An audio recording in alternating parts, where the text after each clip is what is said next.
En un instant, el mundo de Javier se derrumbó. El grito de su madre, agudo como el filo de un cuchillo, cortó el air cuando él pronunció las palabras que llevaba años escondiendo. Mama, soy gay. Dijo, y el silencio que siguió fue más pesado que el océano que rugía frente a su casa en Cutis. La mirada de su madre, Dolores, no era de odio, pero tampoco de aceptación. Era un abismo de decepción que lo enguló entero. Javier y su hermano gemelo, Alvaro, nacieron bajo el mismo cielo estrellado, en un pequeño pueblo costero de Andalucía. Desde niños, eran dos mitades de un todo, idénticos en rostro, pero opuestos en alma. Alvaro, con su carisma ardiente, siempre fue el centro de atención, el hijo dorado que sonaba con ser actor y que, a los 25 años, y brillaba en los escenarios de Madrid. Javier, en cambio, era el silencioso, el que observaba el mundo desde las sombras, dibujando en cuadernos secretos y sonando con un amor que no podía nombrar. Cutis, con sus calles empedradas y su aroma a sal, era un lugar donde las tradiciones pesaban como anclas. La familia Morales, con su madre viuda y su abuela de mirada severa, vivía bajo el escrutinio de un pueblo que no perdonaba desviaciones.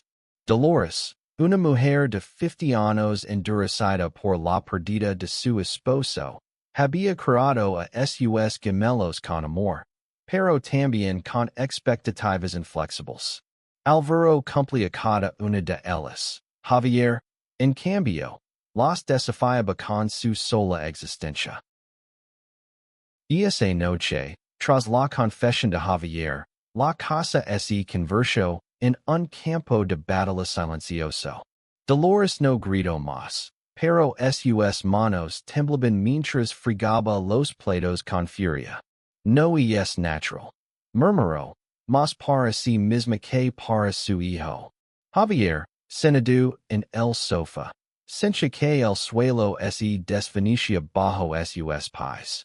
Había imaginado este momento 1000 veces, pero nunca pensó que el dolor sería tan físico, como si alguien lo arrancara el corazón.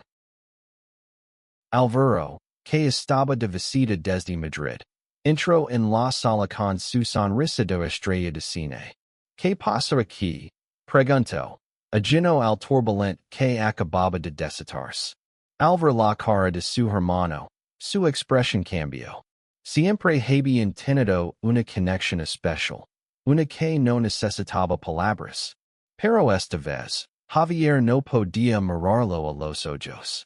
Alvaro se acercó, puso una mano en su hombro y susurró. Javi, ¿qué hiciste? No era una acusación, pero sonó como tal. La noticia de la confesión de Javier se extendió por el pueblo como un incendio. Al día siguiente, las miradas en el mercado eran más afiladas que de costumbre.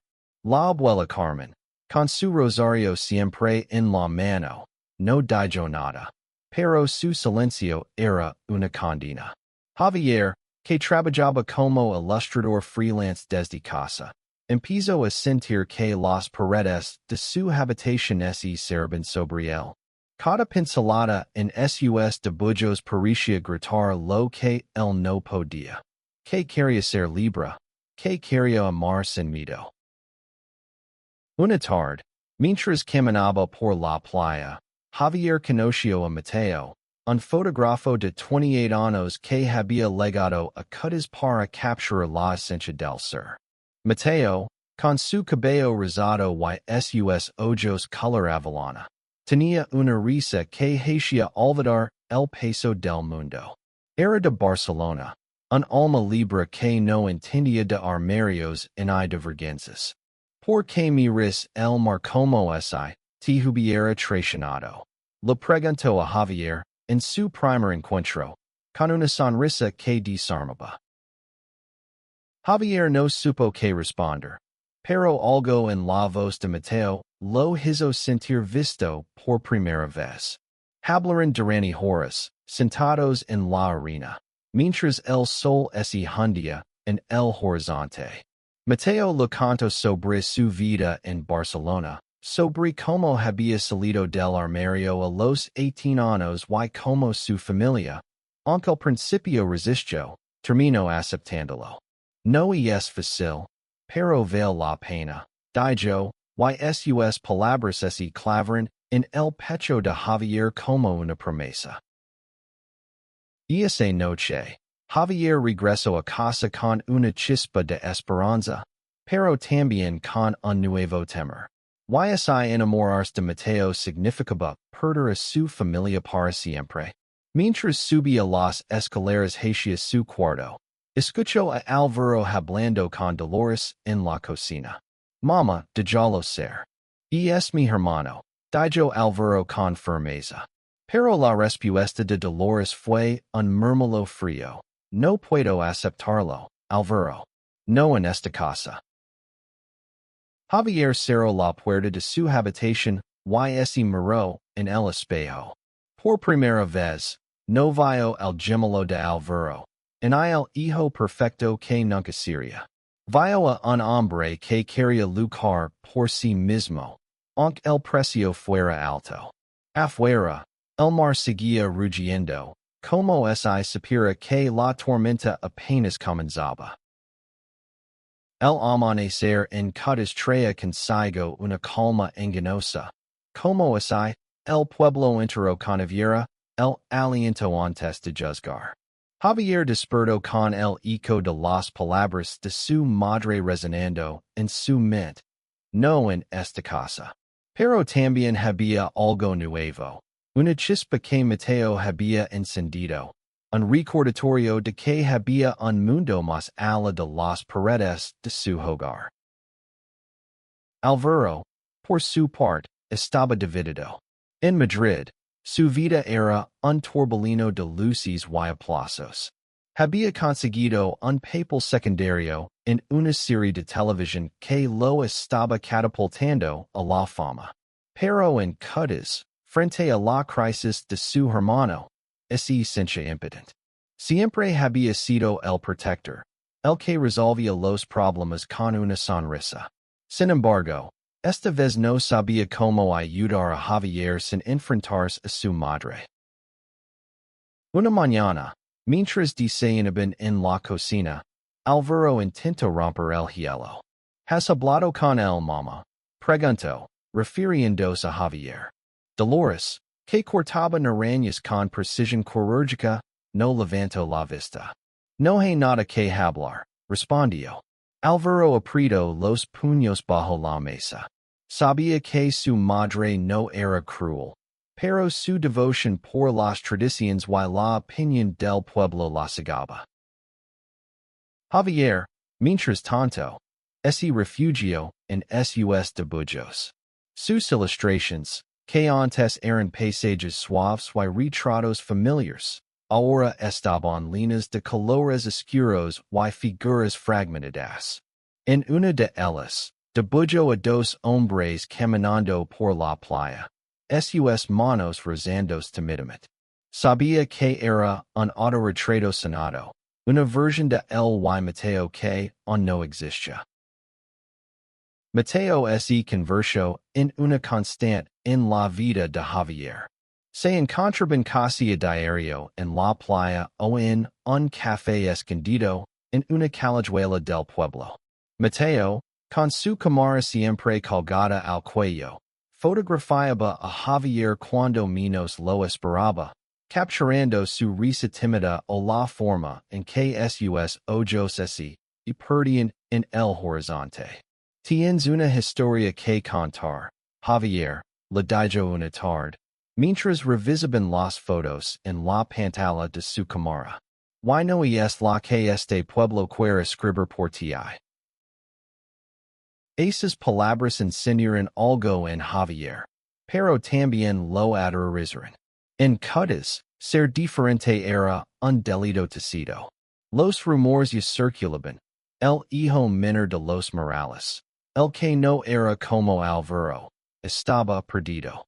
Una vecina, Dona Rosario, incluso lo había dicho Dolores en el mercado.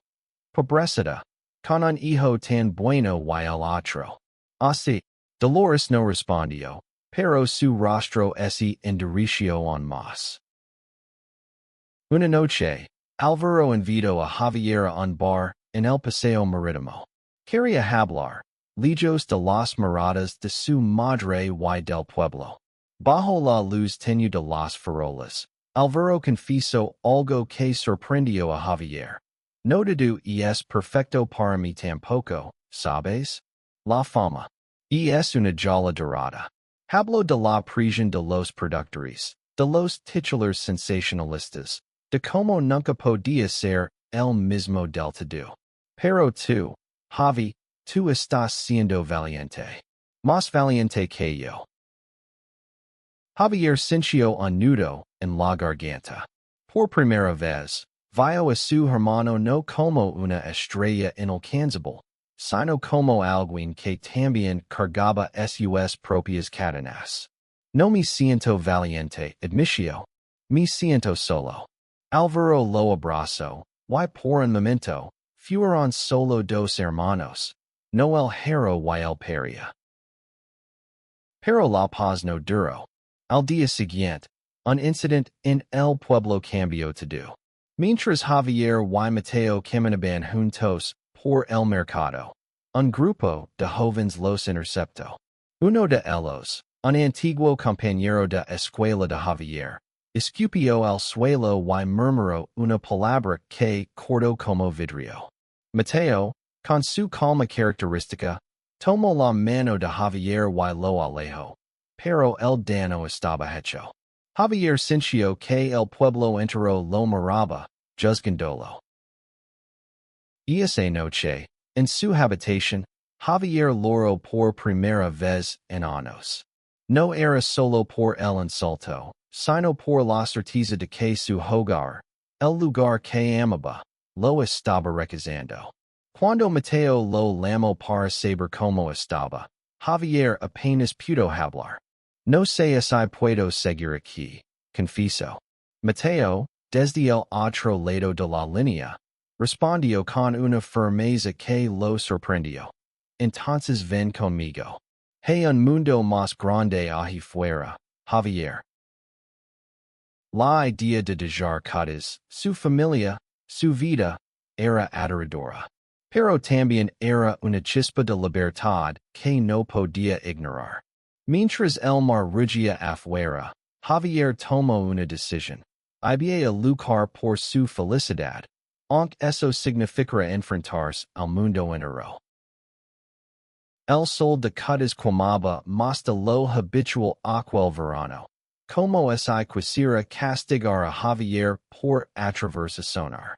Desde el incidente en el mercado, las miradas del pueblo se habían vuelto insoportables. Cada paso que daba fuera de casa era un recordatorio de que ya no encajaba, de que su verdad era un delito para muchos. Mateo, sin embargo, era un faro en la tormenta. Sus encuentros se volvieron más frecuentes, y cada conversación era un paso hacia algo que Javier nunca había sentido, la posibilidad de ser él mismo sin disculpas. Una tarde, mientras compartían un helado en una plaza escondida, Mateo le enseñó una foto que había tomado de él. Javier, sonriendo, con el mar de fondo. ¿Ves esto? Dijo Mateo. Este eres tú cuando no tienes miedo. Esas palabras se grabaron en Javier, pero también avivaron su conflicto interno. En casa, la tensión con Dolores era un cable a punto de romperse. Ella apenas lo hablaba, y cuando lo hacía, era para recordar sus deberes familiares o para preguntar por Alvaro, como si Javier fuera un hijo secundario de su hermano. La abuela Carmen, con su rosario y su mirada de acero, no ayudaba. Una noche, mientras cenaban en silencio, Carmen Dijo. Esto no es lo que Dios quiso para nuestra familia. Javier Dijo el Tinder en la mesa y salió de la casa sin dejar una palabra. Alvaro, que había regresado a Madrid para una grabación, llamó a Javier esa misma noche. Mama está dolida, Javi, pero te quiero. Del tiempo, dijo. Javier quería creerlo, pero el tiempo parecía un lujo que no tenía. Cada día en que lo desgastaba un poco más, como una roca erosionada por el mar. Una tarde, Mateo invitó a Javier a una exposición de fotografía en una galería local. Era un evento pequeño, pero para Javier fue como entrar en otro mundo. Las fotos de Mateo capturaban la vida en sus detalles más crudos. Un pescador remendando reeds, una anciana riendo en el mercado, dos hombres besándose bajo un farol. Esa última imagen hizo que Javier conociera el aliento. Es arte, Javi, dijo Mateo, notando su reacción. Y el arte no pide perdón. Esa noche, por primera vez, Javier y Mateo se besaron. Fue en la playa, bajo un cielo lleno de estrellas, con el sonido de las olas como único testigo. Para Javier, fue como si el mundo entero se detuviera. Pero la felicidad duró poco. Al volver a casa, encontró a Dolores esperándolo en la puerta. T6, dijo, con una voz que temblaba de furia y dolor. No puedes hacer esto, Javier. No aquí. La discusión que siguió fue una tormenta. Dolores habló de la vergüenza, del que dirán, de la familia que habían construido con tanto esfuerzo. Javier, con lágrimas en los ojos, le gritó. ¿Y qué hay de mí, mamá? No merezco ser feliz. Por primera vez, Dolores no respondió. Se limitó a cerrar la puerta de su cuarto, dejando a Javier solo en el pasillo. Al día siguiente, Javier tomó una decisión. No podía seguir viviendo a medias, escondiendo quién era. Llamó a Mateo y le dijo que estaba listo para irse, aunque no sabía dónde. Mateo, con su calma habitual, le ofreció quedarse con él en Barcelona. No será fácil, pero estarás conmigo, dijo. Javier sintió un nudo en el estómago, mezcla de miedo y esperanza. Antes de partir, decidió hablar con Alvaro. Lo encontró en un café de Cádiz, donde su hermano había regresado para un descanso breve. Voy a irme, Alvaro, confesó Javier. No puedo quedarme aquí. Alvaro lo miró en silencio, con una tristeza que Javier nunca había visto en él. Eres más fuerte de lo que crees, dijo finalmente. Y siempre serás mi hermano. Mientras Javier empacaba sus cosas, sintió que dejaba atrás no solo un pueblo, sino una parte de sí mismo. Pero también sintió, por primera vez, que estaba corriendo hacia algo, no yendo. El mar, siempre presente, parecía susurrar una promesa. Que el camino sería duro, pero valdría la pena. El tren hacia Barcelona traqueteaba como si intentara sacudir las dudas de Javier. Sentado junto a la ventana, con su mochila a los pies, veía desfilar los paisajes andaluces, olivos retorcidos, pueblos blancos, un mundo que había sido su hogar y ahora parecía un recuerdo lejano. Mateo, a su lado, le apretó la mano. Te debía estar bien, dijo, y aunque Javier quería creerlo, el peso de lo que dejaba atrás lo aplastaba. En Cádiz, la partida de Javier dejó un vacío que nadie mencionaba. Dolores pasaba los días en silencio, limpiando la casa con una furia contenida. Alvaro, que había regresado a Madrid, Sincha la ausencia de su hermano como una herida abierta. Intento hablar con su madre, pero ella esquivaba el tema. Se fue porque quiso, dijo una vez, pero sus ojos traicionaban el dolor que escondía. Barcelona era un torbellino de vida.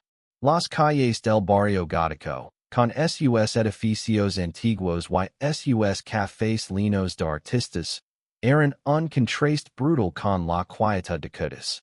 Mateo vivía en un pequeño apartamento lleno de fotos y libros, un lugar que respiraba libertad. Para Javier, era como aprender a respirar de nuevo. Pasaba los días dibujando, explorando la ciudad y, sobre todo, descubriendo quién era lejos de las expectativas de su familia. Pero la libertad tenía su precio. Javier extrañaba a Alvaro, las charlas nocturnas, la conexión que solo los gemelos entienden. También extrañaba a Dolores, a pesar de su rechazo. Una noche, mientras miraba el mar desde la playa de la Barceloneta, lo escribió una carta que nunca envió. En ella, hablaba de su dolor, de su amor por ella, de cómo deseaba que algún día lo entendiera. Mateo fue su ancla en esos primeros meses. Lo llevó a reuniones con otros artistas, a bears donde nadie juzgaba, a manifestations por los derechos LGBT.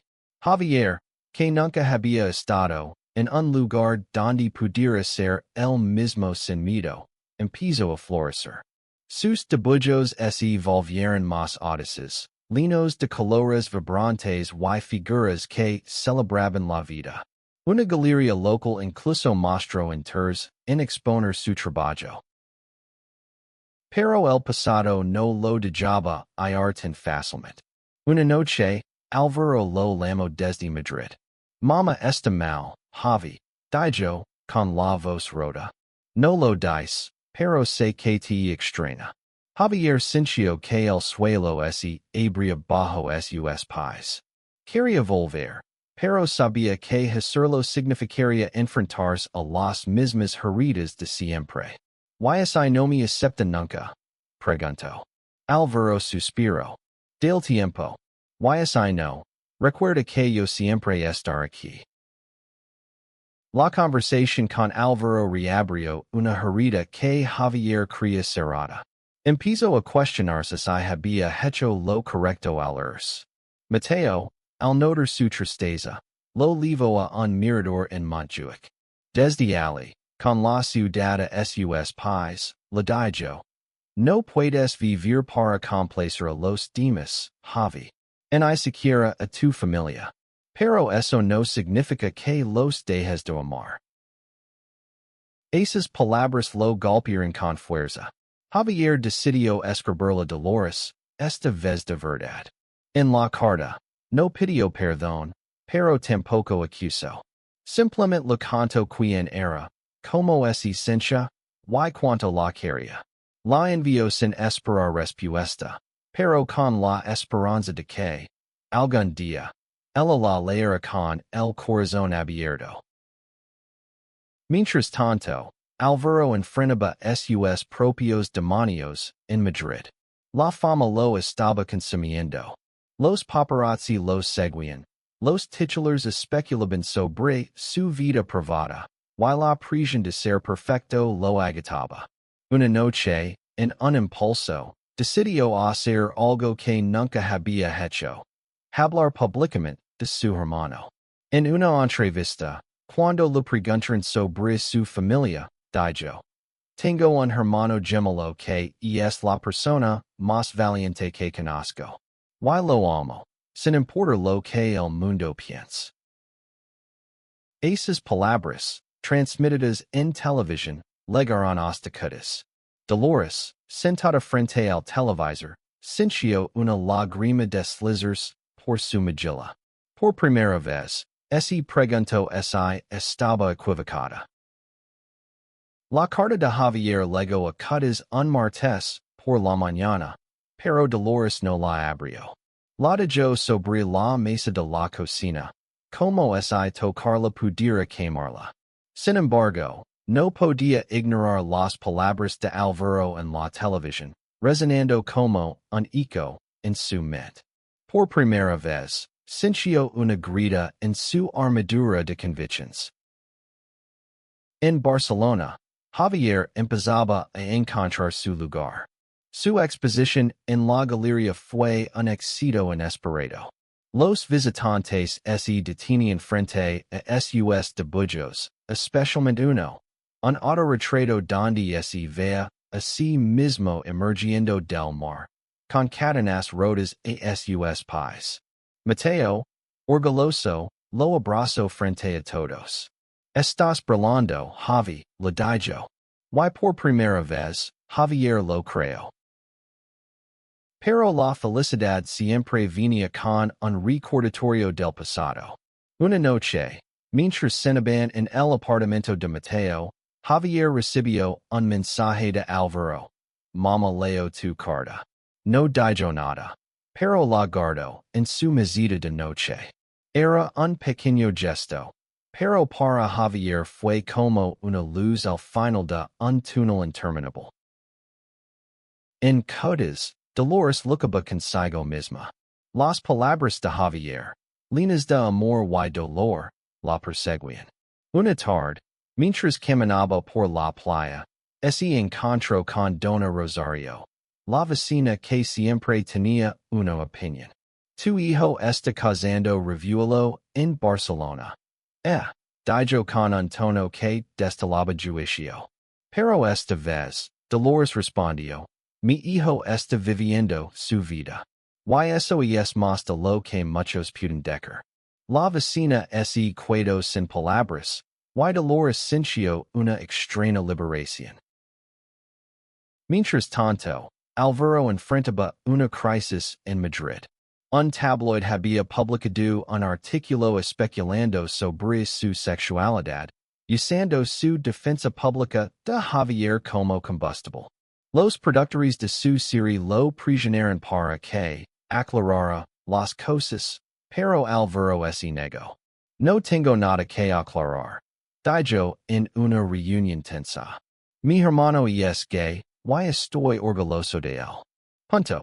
Esa declaración le costó el papel, pero Alvaro sintió que, por primera vez, estaba siendo fiel a sí mismo.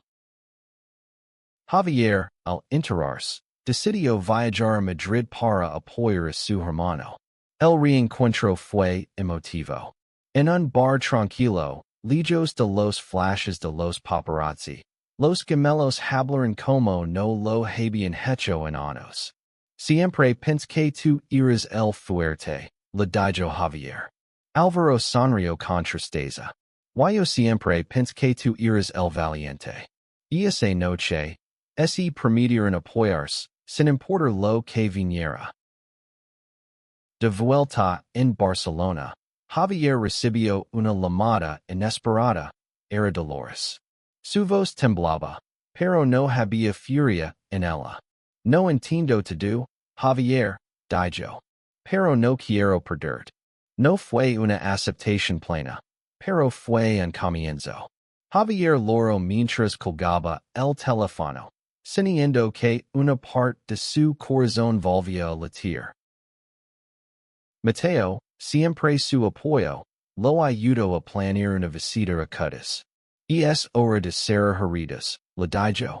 Javier asintió, aunque el miedo on lo acechaba.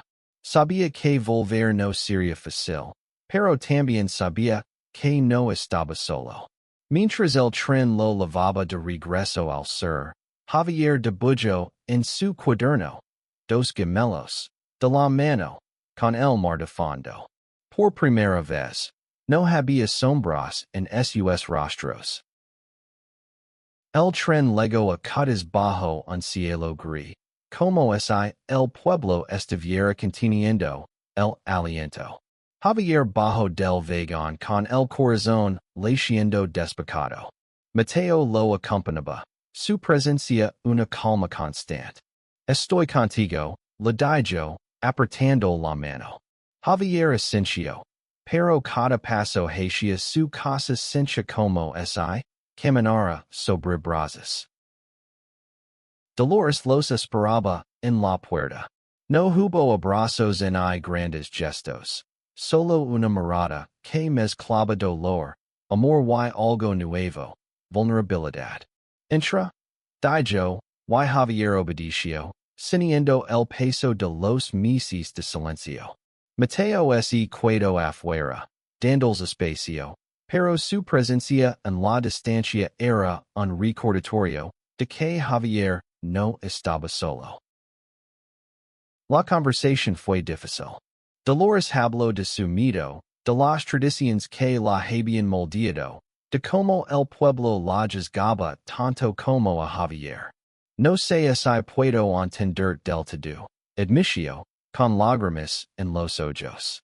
Pero eres mi hijo, y eso no cambia.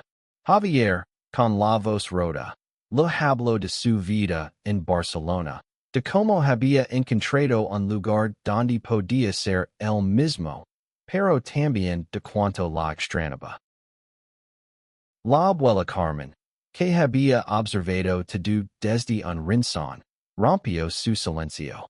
Hemos cometido errores, dijo, con una suavidad que sorprendió a Javier. Pero la familia es lo primero. No era una aceptación plena, pero era un paso, y para Javier, eso era suficiente por ahora. Álvaro llegó al día siguiente, y su presencia llenó la casa de una energía que había faltado durante meses.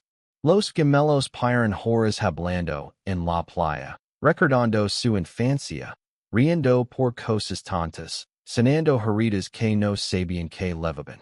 Álvaro confesó que había dejado la serie en Madrid, pero que estaba trabajando en un proyecto teatral propio, uno que hablaba de familia y redención.